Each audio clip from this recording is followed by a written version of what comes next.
Hello everyone, this is Ananya and I welcome you all in our free initiative program for means answer writing.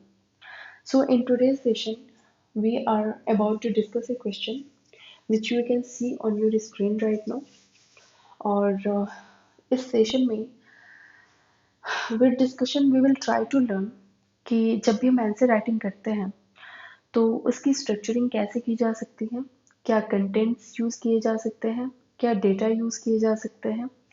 So basically मेरा ये video उन लोगों के लिए ज़्यादा important है जिन्हें अभी आंसर राइटिंग में बहुत ज़्यादा दिक्कतें आ रही हैं। They don't know how to start writing an answer.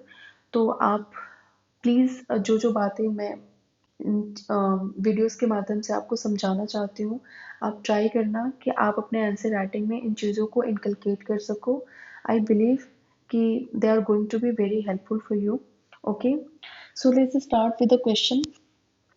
जैसे ये क्वेश्चन है, अब जब सपोज आपको ये क्वेश्चन एग्जाम में मिलता है और आपको नहीं पता है कि हमें क्या कंटेंट लिखना है, क्या आप कैसे स्ट्रक्चर देना है ना। तो स्ट्रक्चर देने का सबसे अच्छा तरीका होता है ना कि क्वेश्चन को एक दो बार ध्यान से पढ़ो और उनमें पार्ट वाइज लिख लो कि क्या क्या चीज़ें पूछी गई हैं।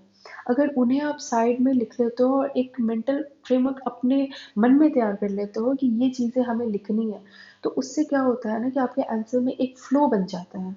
आप इधर उधर नहीं भटकते हैं।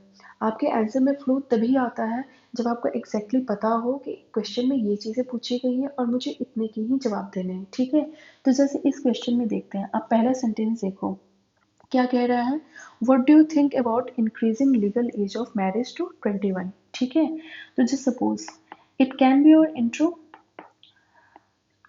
तो और पहली बात की इंट्रो बॉडी कंक्लूजन, ये जो फॉर्मेट है ना, हमारे पहले भी एजुकेटर्स आपको बहुत अच्छे से बता चुके हैं प्रीवियस वीडियोस में। तो आई डोंट थिंक कि मुझे इस पे थोड़ा भी एम्फैटिक होने की ज़रूरत है, अभी तक तो आप ये सब सीख चुके हैं। ठीक है, तो इंट्रोडक्शन में हम देखते हैं अभी कि ये क्या पूछता है कि हमारा ओपिनियन क्या है ना। हमारा ओपिनियन क्या है लीगल एज ऑफ मैरिज के 21 होने के लिए। ओके, हमारा ओपिनियन पूछता है ये। चलो, ये हमारा हो गया फर्स्ट पार्ट। सेकंड पार्ट क्या है, what are the legal implications of enforcing age 21 of marriage. तो ये पूछता है कि लीगल इम्प्लीकेशंस क्या हो सकते हैं। ठीक है, नेक्स्ट पार्ट वुड बी कि लीगल इम्प्लीकेशन क्या हो सकते हैं एज बढ़ाने के। Third part will be will raising the legal age empower the women in India. Hindi में भी देख लो आप, क्या कानूनी उम्र बढ़ाने से भारत में महिलाओं का सशक्तिकरण किया जा सकता है। So there is again a question कि जब हम लीगल एज मैरिज की बढ़ा देते हैं, then will it empower women in India. ये हमारा थर्ड क्वेश्चन है। सो यू कैन सी कि जब हम क्वेश्चन के फॉर्म में लिख लेते हैं ना आंसर्स को, सॉरी क्वेश्चन को लिख लेते हैं ना, तो हमें आंसर लिखने में काफ़ी आसानी हो जाती है। ठीक है, फिर फोर्थ पार्ट क्या होगा, ये कहता है what are various programmes by Bihar government in this direction. तो यहाँ से हमें इनिशिएटिव के बारे में पूछा गया है और यह प्रोग्राम्स के बारे में पूछा गया है कि बिहार गवर्नमेंट ने इस मामले में क्या क्या स्टेप अभी तक लिए हैं। तो ये हो गया हमारे बेसिक चार पार्ट जो क्वेश्चन के थ्रू हमने लिख लिया। अब पांचवा पार्ट जो मैं अपनी तरफ से ऐड करना चाहूँगी वो होगा वे फॉरवर्ड, जिसको आप सजेस्टेड मेजर्स भी कह सकते हो। और ये मैं क्यों कह रही हूँ इम्पॉर्टेंट है, बिकॉज आप ये देखो कि किस चीज़ की तैयारी कर रहे हो। आप तैयारी कर रहे हो एसडीएम और डीएसपी बनने की, है ना। तो अगर आप उस पोजीशन पे जाओ तो क्या आप सिर्फ प्रॉब्लम्स गाना गाते रहोगे तो हो जाएगा? नहीं, आप वहाँ बैठो प्रॉब्लम्स सॉल्व करने के लिए। तो जो वे फॉरवर्ड देने की आदत रहेगी ना, ये आपको आगे चल के बहुत काम देगी, है ना। और ये आंसर्स को बहुत ज़्यादा इम्प्रूव करती है, बहुत ही अच्छा मतलब एनरिच करती है, बहुत इम्प्रेसिव बनाती है। तो इट्स वेरी इंपॉर्टेंट, अगर आप वे फॉरवर्ड दे पा रहे हो तो ज़रूर दो, है ना। और six point will be conclusion, which I believe there should be a positive note. अगर आप कंक्लूड कर रहे हो तो विद अ पॉजिटिव नोट आप कंक्लूड कर सकते हो, है ना। अगर हमारा एडमिनिस्ट्रेटर ही ऑप्टिमिस्टिक ना हो तो जनता का क्या होगा? तो ये भी बहुत ज़रूरी है ना? सो ये हो गया हमारे 6 पॉइंट जिन्हें हमें ध्यान रखना है, और ये जो 6 पॉइंट्स है ना, यही हमारा स्ट्रक्चर है हमारे आंसर्स का, यही हमें फ्लो भी दिलाएगा, है ना? तो पहली बात है हमारा ओपिनियन। अब इस बात को समझो, हमारा ओपिनियन पूछा गया है ना? तो हम अब just suppose you are sitting an interview, और जो इंटरव्यूअर है आपसे सवाल करता है किसी स्पेसिफिक टॉपिक को लेके, तो ऐसा है क्या कि आप अपने जो अपने ओपिनियंस होते हैं आप उनको रखते हो? नहीं, मोस्ट ऑफ द केसेस में ये होता है कि उससे रिलेटेड कॉन्स्टिट्यूशन में जो बातें लिखी गई हैं, या सुप्रीम कोर्ट के कुछ डिसीजंस रहे हो, या गवर्नमेंट में अगर उन सारी चीज़ों पे कोई बहस चल रही हो, तो उन सारी बातों का रेफरेंस देते हुए आप अपनी बात लिखते हो, है ना? तो इस केस में हमारा क्या होगा? Our opinion would be best, जो न्यूज़ में रहा हो, जिस पे कोई बात चल रही हो, है ना? तो जैसे अब इस क्वेश्चन के माध्यम से समझना चाहें, तो ये क्वेश्चन क्यों आया था? ये क्वेश्चन जो 21 एज हमने किया है, किस चीज़ के लिए? मैरिज के लिए, है ना? और किन के लिए किया है? स्पेशली गर्ल्स के लिए, क्योंकि लड़कों की तो पहले से ही 11 थी, तो गर्ल्स के लिए 21 की गई है। तो बेसिकली एक टास्क फोर्स का गठन हुआ था, जिसको लीड कौन कर रही थी? Led by Jaya Jaitly. तो Jaya Jaitly was leading this task force, 4 members का था ये, और उनके रिकमेंडेशन पे जो पीसीएमए एक्ट है ना 2006, उसको अमेंड करने की बात हुई थी। तो पीसीएमए एक्ट क्या है? Prohibition prohibition of child marriage act, okay? तो ये आपका सिंपल इंट्रोडक्शन हो सकता है, ठीक है? इसमें क्या था, इस एक्ट में क्या था कि जो 18 साल है लड़कियों की उम्र शादी के लिए, उसे 21 साल कर दी जाए। ये सारी बातें ध्यान में रख सकते हैं, ठीक है? तो जो जया जेटली हैं, इन इनको और 3 मेंबर्स और थे, इनको मिला के जो टास्क फोर्स का गठन किया गया था, वो क्यों बनाया गया था? It was set up to reexamine. देखो, टाइम के साथ समाज बदलता है, तो उसके साथ साथ चीज़ों को भी देखना होता है कि जो रूल्स बनाए गए हैं, क्या वो समाज के हिसाब से अभी भी सही है या नहीं? तो उनकी जांच परख होती रहनी चाहिए टाइम टू टाइम, है ना? तो यही री एग्जामिन करने के लिए कि जो अभी लॉज इससे रिलेटेड हैं वो क्या सही है या नहीं, तो ये रूल्स बनाए गए थे, है ना? Social indices, health and social indices. Social indices क्या हो सकते हैं? जैसे आईएमआर हो सकता है,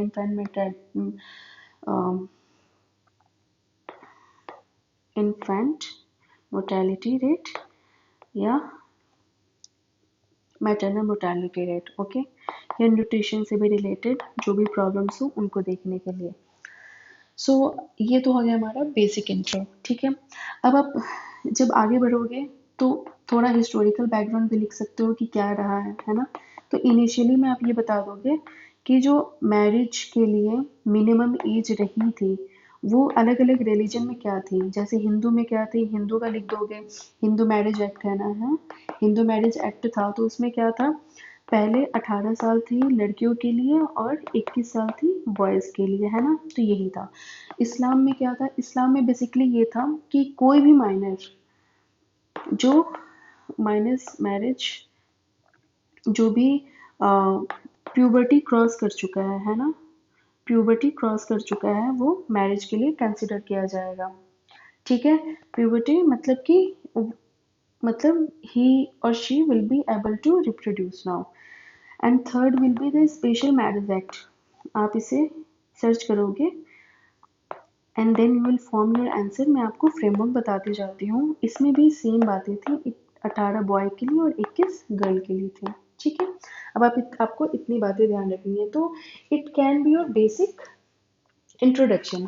नाउ लेट्स सी, अब ये क्या कहता है? लीगल इम्प्लीकेशन की बात करता है, ठीक है? तो हमारा जो सेकंड पॉइंट होगा ना, it will be about legal implication, ठीक है? तो let's see, second point will be about legal implication. Implications मतलब क्या होता है, इम्प्लीकेशन मतलब क्या प्रभाव पड़ेंगे, है ना। इम्प्लीकेशंस मतलब क्या होता है, प्रभाव क्या पड़ेंगे। तो देखो किसी भी चीज़ के ऐसा नहीं है कि हमेशा अच्छे ही प्रभाव पड़ते हैं, दुष्प्रभाव भी पड़ते हैं। देखो मोस्ट ऑफ द केसेस में तो यही होता है, अगर कुछ अच्छा है तो कुछ बुरा भी है। कभी कभी ऐसा होता है कि कोई ऐसी चीज़ हुई जिसमें सिर्फ अच्छाई ही भरी हो, है ना। तो हम इम्प्लीकेशंस में थोड़े सुपरिणाम भी देख लेंगे और थोड़े दुष्परिणाम भी देखेंगे। I am not very sure I am writing right or not, because I am not very good at Hindi in that way. So यहाँ पे हो गया हमारा प्रॉस और ये हमारा हो गया कॉन्स, ठीक है। तो प्रॉस में देखते हैं यानी क्या क्या अच्छाइयाँ थी। अब जैसे सपोज कि शादी के लिए उम्र बढ़ा दी गई लड़कियों की, 18 से कर दी गई 21। तो इसमें क्या क्या अच्छाइयाँ हो सकती हैं। तो पहली बात की जेंडर न्यूट्रलिटी आई, है ना। जेंडर न्यूट्रलिटी आई कि सिर्फ लड़कों की उम्र क्यों रहेगी 21 साल, लड़कियों की भी करो। 21 साल होगी तो उन्हें भी तो इक्वालिटी का दर्जा मिलेगा ना, है ना। तो पहली बात तो ये हो गई। अब हमें कोशिश क्या करनी है ना कि जब हम इम्प्लीकेशंस लिखते हैं ना, तो एटलीस्ट कोशिश करो कि दोनों तरफ आप 5-5 पॉइंट दे दो, 4 से 5 पॉइंट दे दोगे ना तो वो थोड़ा इम्प्रेसिव रहेगा। अब सेकेंड पॉइंट क्या होगा क्रॉस में, मदरहुड। मदरहुड कॉम्प्लेक्सिटीज जो होती हैं, अब जो बच्चियां छोटी होती हैं then they get married and they get pregnant, तो उनको दे आर नॉट लाइक अभी वो बहुत ही मैच्योर नहीं होती है फिजिकली या मेंटली मदरहुड के लिए, है ना। तो ये बहुत बड़ी समस्या होती थी। तो ये भी इसकी वजह से ख़त्म होगी। तो ख़त्म होगी तो क्या होगा, आईएमआर जो है वो भी घटेगा, एमएमआर जो है वो भी घटेगा, है ना। तो ये सारे फायदे होंगे, ठीक है। अब जैसे देखो ये एम्पावर करेगा विमेन को। एम्पावर क्यों करेगा, मान लो बच्चियों की शादी की उम्र बढ़ा दी गई तो उनके पास और टाइम मिल जाएगा अपनी एजुकेशन कंप्लीट करने का। They will be able to think about their marriage, their career, their jobs. तो ये कहीं ना कहीं उन्हें सशक्त करेगा, ठीक है। उसके बाद से चौथा क्या हो सकता है, it can prevent child abuse. जब कम उम्र में लड़कियां शादी करके चली जाती हैं तो उन्हें कहीं ना कहीं चाइल्ड अब्यूज़ का भी सामना करना पड़ता है। एक तरह से फोर्स लेवल में धकेल दी जाती हैं, है ना। लाइक अभी भी गांव में ऐसा होता है, आप देख सकते हो डोमेस्टिक वायलेंस की शिकार होती हैं। तो ये सारी चीज़ें रुक जाएंगी because they will get more time for their education, okay. दूसरी चीज़ और क्या हो सकती है, जो फीमेल फीमेल लेबर फोर्स है ना उसमें उनका पार्टिसिपेशन बढ़ेगा। उसमें अगर पार्टिसिपेशन बढ़ता है तो ये हमारी इकोनॉमी के लिए भी अच्छा है ना। कितनी औरतें काम नहीं करती हैं जिसकी वजह से हमारी जीडीपी पे भी प्रभाव पड़ता है। तो ये 5 चीज़ें हैं जो आप क्रॉस में लिख सकते हो, ठीक है। कॉन्स में क्या लिख सकते हो, पहली बात जैसे इलीगल मैरिजेस बढ़ सकते हैं। अब आपको लगेगा इलीगल मैरिजेस क्यों बढ़ेंगे, तो समझो इसे। क्या होता है ना, हमारे देश की ये परंपरा है, जिस काम के लिए मना कर दो ना वो और ज़्यादा होता है ना। जिस चीज़ के लिए मना करो वो और ज़्यादा होता है। जिसको क्या कह सकते हैं, एक अच्छा कीवर्ड आपको यहाँ पे मिल रहा है, ब्रोकन विंडो सिंड्रोम। जैसे सपोज जिस जिस घर की कांच टूटी हुई है ना, सबसे ज़्यादा पत्थर भी उसी में जाते हैं, है ना। लोग उसी में पत्थर फेंकते हैं। तो इलीगल मैरिजेस बढ़ जाएंगे। इलीगल मैरिजेस इसलिए बढ़ जाएंगे क्योंकि छुपाए, अब बता तो सकते ही नहीं है क्योंकि लीगलाइज कर दिया इस चीज़ को, तो लोग छुप छुप के ये काम करना शुरू करेंगे। इलीगल मैरिजेस होंगी, ये रजिस्टर्ड नहीं होंगी, तो इससे क्या होगा, इंस्टीट्यूशनल बर्थ होने बंद हो जाएंगे। जैसे अब ऐसा नहीं है जो जिसने इलीगल मैरिज की वो हॉस्पिटल तो जाएगा नहीं, है ना। तो हॉस्पिटल नहीं जाएगा तो नॉर्मली मिडवाइफ्स उनके घर पे आएंगे बच्चों को जन्म देने के लिए। तो इससे बड़ी दिक्कत होगी क्योंकि उन्हें जो बेसिक एड्स मिलने चाहिए प्रेगनेंसी के टाइम, डिलीवरी के टाइम, वो मिल नहीं पाएंगे। तो इससे दिक्कत ये हो सकती है कि एमएमआर बढ़ सकता है और आईएमआर भी बढ़ सकता है ना। शिशु मृत्यु दर भी बढ़ेगा और मातृ मृत्यु दर भी बढ़ेगा, ठीक है। तीसरी चीज़ क्या हो सकती है, एक जो राइट्स ऑफ गर्ल्स हैं, राइट्स ऑफ गर्ल्स भी खतरे में आएंगी। वो भी थ्रेटेंड होंगे। अब वो क्यों थ्रेटेंड होंगी, इस बात को समझने की कोशिश करो। पहले लड़की 18 पे बालिग हो जाती थी तो उसके पास राइट्स होता था, अगर उनके खिलाफ कुछ चीज़ें सही नहीं हो रही हैं तो वो अपने लिए आवाज़ उठा सकती थी। तो ये पहले 18 साल तक उठा सकती थी, लेकिन अब 21 साल जो हो गया है इसकी वजह से क्या होगा कि 21 साल मतलब 3 साल और उन्हें एक्स्ट्रा वेट करना होगा। अगर उनके साथ कुछ गलत भी हो रहा है तो they can't take legal action, वो नहीं ले सकती हैं, है ना। तो ये एक कॉन्स के रूप में आप लिख सकते हो। दूसरी चीज़ जो आप लिख सकते हो, एक डेटा है, आई थिंक इट्स ऑफ, आप सर्च करना है इसके बारे में, state of the world report by UNFPA। इसके अकॉर्डिंग ये बोला जाता है कि 51% जो गर्ल्स हैं और 47% जो बॉयज़ हैं, उन्होंने शादी बस इस वजह से की क्योंकि उनके पास प्राइमरी एजुकेशन नहीं था, है ना। प्राइमरी एजुकेशन ना होने की वजह से दे गॉट मैरिड। तो education is the big issue, है ना। मतलब एज कम होना ये इशू नहीं है, एजुकेशन इज अ इशू। तो इस चीज़ को भी आप ध्यान रख सकते हो। पांचवी चीज़ ये भी हो सकती है कि सोशल रिकॉग्निशन जो है ना, वो ऐसी शादियों को दिया जाता है जो सोसाइटी में, जो सोसाइटी वाले मानते हैं, वो लॉज के अकॉर्डिंग नहीं चलते हैं। तो ये रिकॉग्निशन भी एक बहुत बड़ी प्रॉब्लम दिखती है ना। तो ये चीज़ें हो गई। इससे आपका क्या हो गया, जो ये सेकंड वाला है ना, ये भी आपका खत्म हो गया। तो पहले इंट्रो गया, फिर लीगल इम्प्लीकेशन गया, अब बात आती है विल इट एम्पावर। यहाँ पे ये छूट गया है ना, क्वेश्चन में तो यही पूछा है will it empower women in India, है ना। तो this is the third part जिसे हमें आंसर करना है। तो अब क्या क्वेश्चन है, चलो पेन चेंज कर लेते हैं, आपको भी आसानी रहेगी। तो थर्ड पॉइंट है कि what do you think, will it empower India, sorry will it empower women. इसके लिए एक बड़ी अच्छी ट्रिक है,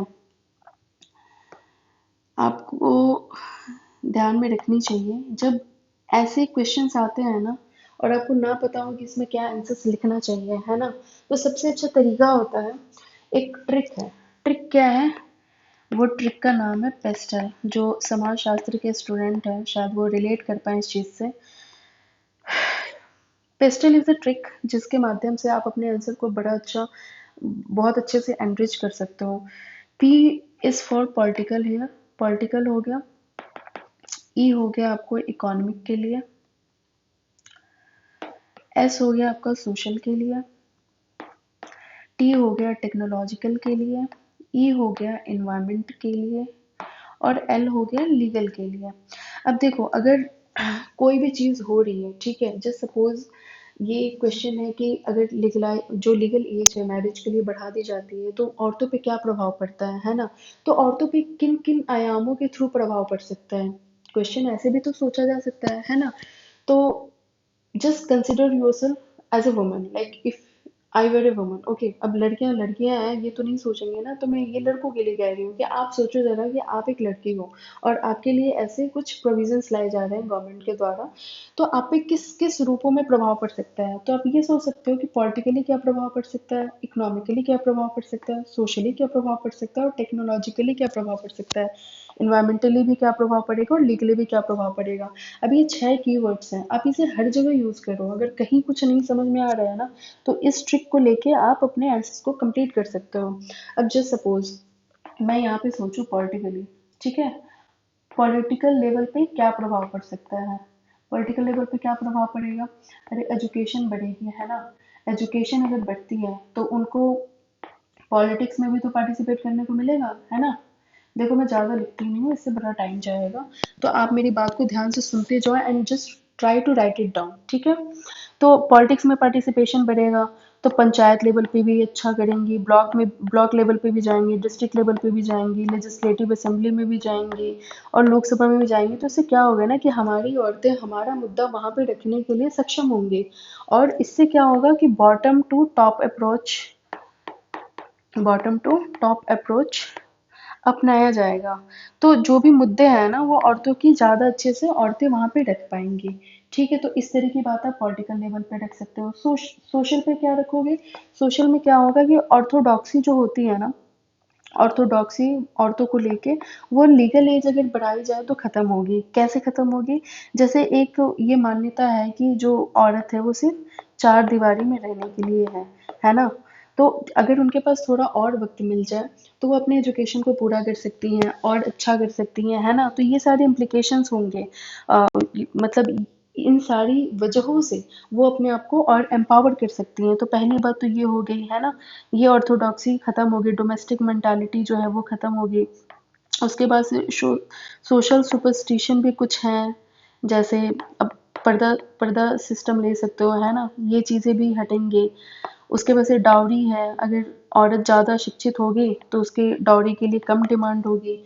मतलब you can say that, I know बहुत सारे लोग, आप एग्री नहीं करोगे, it's still happening in spite of educated girls, उन्हें डाउरी देनी पड़ती है। बट देखो, चेंज धीरे धीरे ही आता है, ये ऐसा नहीं होता है। इट वाज नॉट लाइक कि Rome was not build in a day, है ना? जैसा बोलते हैं ना कि कोई भी सुधार जो है वो एक दिन में नहीं होता है, धीरे धीरे होता है। तो ये भी धीरे धीरे चेंज हो रहा है। So let's move ahead. Third number पे क्या था? थर्ड नंबर पे पिस्टल। अगर अच्छा चलो, इकोनॉमिक को देखा नहीं था ना, इकोनॉमिक देख लेते हैं। ठीक है, इकोनॉमिक को अगर देखें तो सबसे पहली बात कि जो फीमेल फोर्स लेबर है ना, female participation in labour force, वो बढ़ जाएगा। पहली बात वो बढ़ जाएगा। तो इससे क्या होगा? घर में क्या होगा? फिजिकल डिस्ट्रीब्यूशन हो जाएगा। मतलब अगर सिर्फ फादर कमा रहे हैं, मदर भी कमाने लगेंगी, तो इससे और ज़्यादा मतलब यू नो बच्चों की एजुकेशन पे खर्चा कर सकते हैं। ये सारे फायदे हो सकते हैं। ठीक है, डोमेस्टिक अब्यूज़ कम होगा। जितनी मतलब कमाने वाली औरतें जो होती हैं, आप आसपास ही देखोगे, उनकी वैल्यू थोड़ी अच्छी होती है ना? मतलब in respective, I am not generalising anything, but most of the cases में ये चीज़ देखी जाती है, तो वो डोमेस्टिक अब्यूज़ का शिकार नहीं होती हैं। ठीक है, तो ये हो सकता है। उसके बाद से और क्या होता है, इकोनॉमिकली अगर वो स्टेबल होती हैं तो वो डिसीजन में भी, घर के डिसीजन में उनका हक होता है कहने का। ये भी बहुत इंपॉर्टेंट है। देखो, टेक्नोलॉजिकली भी एक पॉइंट दे सकते हो। टेक्नोलॉजी में क्या होगा? टेक्नोलॉजिकली अगर देखा जाए तो एक डिजिटल डिवाइड जो देखने को मिलता है वो भी खत्म होगा। वो भी बहुत ज़रूरी है। लीगल एज बढ़ने की वजह से क्या हो सकता है कि उनके पास ज़्यादा उम्र रहेगी, वो अपने आप को एजुकेट करेंगी, टेक्नोलॉजिकली अगर अपने आप को एडवांस करेंगे, तो उससे ये फ़ायदा होगा कि जो भी ग्रीवांस रिड्रेसल मैकेनिज्म है उसमें पार्टिसिपेट कर पाएंगी, अवेयर हो पाएंगी अपने राइट्स को लेके, है ना? बहुत सारी चीज़ें आजकल टेक्नोलॉजी के माध्यम से एक दूसरे अपने आप के बारे में जानते हैं। तो ये भी बहुत अच्छी बात होगी कि उन्हें अपने राइट्स के बारे में पता चलेगा। ठीक है, और इससे ह्यूमन रिसोर्स डेवलपमेंट भी होगा। तो ये भी एक बहुत अच्छी बात होगी। अब देखो, तीसरे पार्ट तक हमने कंप्लीट कर लिया। चौथा पार्ट क्या था हमारा? तीन पार्ट ये हो गए, आप इसको लिख सकते हो। Will it empower women in India? Yes, we have covered it. Fourth part is initiative by or programs by Bihar government. तो it's very important to understand कि जो इनिशिएटिव है ना, उसमें तो बहुत बहुत कुछ है लिखने को। थोड़े बहुत आपके इनोवेशन भी हो सकते हैं जो आप वे फॉरवर्ड में यूज़ करोगे इन्हीं सारे इनिशिएटिव को लेकर। तो इस बात का खासा ध्यान रखें। ठीक है, कौन सा कलर लूँ? नहीं नहीं, ये तो हो गया। चलो, let's start now. So fourth part है हमारा क्या?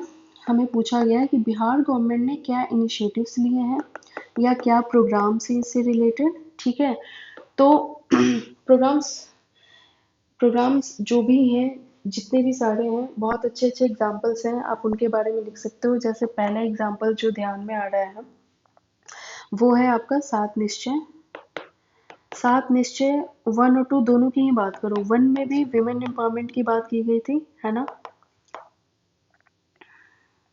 और सात निश्चय 2 में भी, सात निश्चय 2 में भी बात की गई थी ना, जिसमें मुख्यमंत्री महिला उद्यमी योजना की बात की गई थी।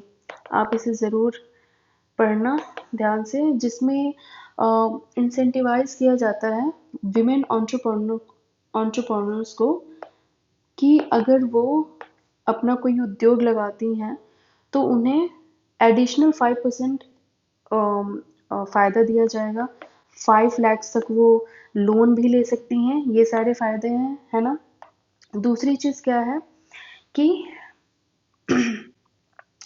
बिहार गवर्नमेंट ने रिसेंटली ये भी एक कदम उठाया था कि जो भी चाइल्ड मैरिजेस हो रहे हैं, ठीक है, तो उसमें जो भी विलेज हेड है, जिसे हम विलेज हेड, जिसे हम मुखिया बोलते हैं, है ना, मुखिया बोलते हैं, तो जहाँ भी ये घटना हो रही है तो उसे रिपोर्ट करना होता है। अगर वो रिपोर्ट नहीं करता है तो उस इलीगल एक्ट के लिए वो खुद जिम्मेदार होगा, है ना। तो ये चीज़ एक बहुत ही अच्छा कदम है चाइल्ड मैरिजेस को रोकने के लिए। इसके तो आप समझ सकते हो, क्वेश्चन से रिलेट करो कि ये सारी चीज़ें ना उसी पर्सपेक्टिव में हो रही हो, वहीं से सारी चीज़ें कनेक्टेड है। थर्ड नंबर पे आ सकते हैं जीविका। जीविका के बारे में आपको पता है, एसएचजी प्रोग्राम है, ये वर्ल्ड बैंक से फंडेड है ना। तो इसमें भी रूरल पुअर को एम्पावर करने की बात कही गई है। चौथी चीज़ क्या हो सकती है? चौथी चीज़ ये हो सकती है, हमारे बिहार गवर्नमेंट 35% रिजर्वेशन है कि गवर्नमेंट जॉब्स में विमेन को, है ना। तो ये भी कहीं ना कहीं उन्हें एम्पावर करने के लिए किया जा रहा है, उसी क्षेत्र में किया जा रहा है। और क्या आप याद कर सकते हो? अब देखो, ये कितनी अच्छी बात है, जो बीपीएससी है और यूपीएससी है ना, लड़कियां अगर इसके प्रीलिम्स को क्वालिफाई करती हैं तो इसमें आई थिंक 50,000 है और इसमें 1 लाख है ना। तो ये भी एक इंसेंटिव, मतलब इंसेंटिव देने का ही तरीका है, सो दैट वो इस क्षेत्र में और ज़्यादा से ज़्यादा आगे आए। ओके, ये चीज़ हो गई। और आप क्या लिख सकते हो? अ, वैसे तो बहुत सारी चीज़ें आप खुद भी ढूंढना।